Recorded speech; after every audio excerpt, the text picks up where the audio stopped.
pendant 10 ans, on a essayé de nous formater, parce que j'ai représenté l'Afghanistan auprès des institutions internationales, et donc d'avoir des speeches et des discours bien polissés et langue de bois. Je n'ai pas réussi, puisque j'ai quitté le gouvernement et j'ai démissionné. Donc, Madame la ministre, Madame la Présidente, merci beaucoup pour ce prix qui tombe vraiment à pic pour les femmes afghanes. Ce que vous voyez là, c'est juste la petite partie visible de l'iceberg. Il y a des femmes formidables derrière qui se battent au quotidien et qui n'ont jamais été des passives. Merci à l'équipe d'Afghanistan Libre qui, depuis 16 ans, continue ici en France à sensibiliser le public français, les institutions, le gouvernement français sur l'importance de l'éducation en Afghanistan. Je commencerai juste le discours pour vous situer l'Afghanistan. D'après le dernier rapport des Nations Unies, c'est le pays où il fait le moins bon vivre pour les femmes dans le monde, avec les taux d'analphabétisme les plus élevés du monde, plus de 95% d'analphabètes, les taux de mortalité à l'accouchement et infantile les plus élevés du monde, alors que toute la communauté internationale est présente aujourd'hui sur le sol afghan.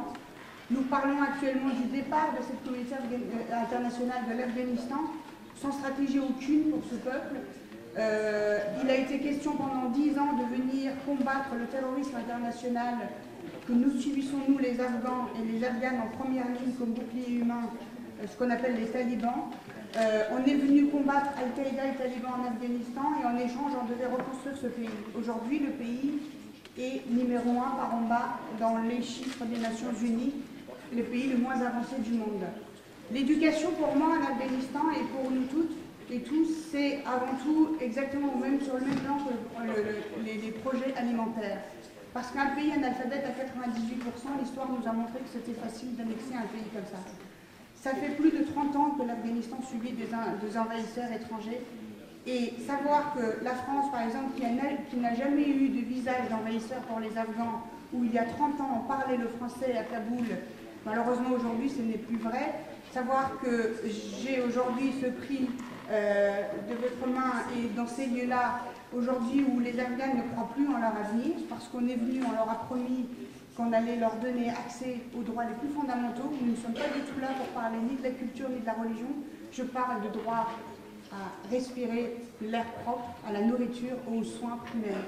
C'est ce que nous n'avons pas aujourd'hui en Afghanistan, et pourtant pendant 11 ans, nous avons accueilli toute la communauté internationale pour nous aider dans ce sens. Afghanistan Libre est une association française qui existe depuis 16 ans ici en France, qui ne travaille essentiellement qu'en Afghanistan, dans le domaine de la santé primaire, l'éducation et la formation des femmes. Pourquoi? Parce qu'on s'est rendu compte à travers des exemples très concrets que quand on donne une dignité à une femme au sein de sa famille, ça se propage au sein de son village et ça se propage au sein de tout le pays. Et aujourd'hui, c'est ce que nous essayons de faire.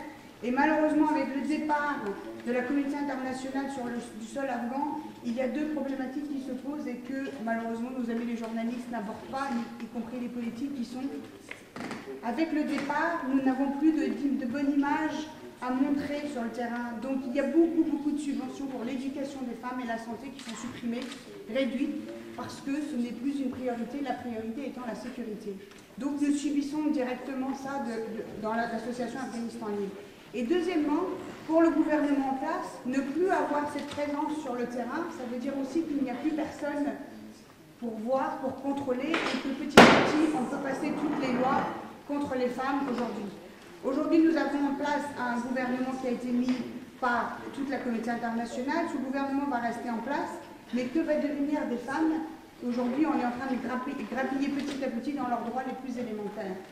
Moi, la seule chose que j'aimerais aujourd'hui finir et vous dire, et j'ai des personnalités qui portent, leur voix porteront encore plus que moi, c'est que dans un pays, la démocratie ne s'importe pas, mais par contre, la formation à la démocratie, ça s'importe. Aujourd'hui, la France a un devoir vis-à-vis d'un pays comme l'Afghanistan, qui est la formation à la démocratie. Qu'est-ce que ça veut dire? Ça veut dire l'éducation, la formation, les échanges.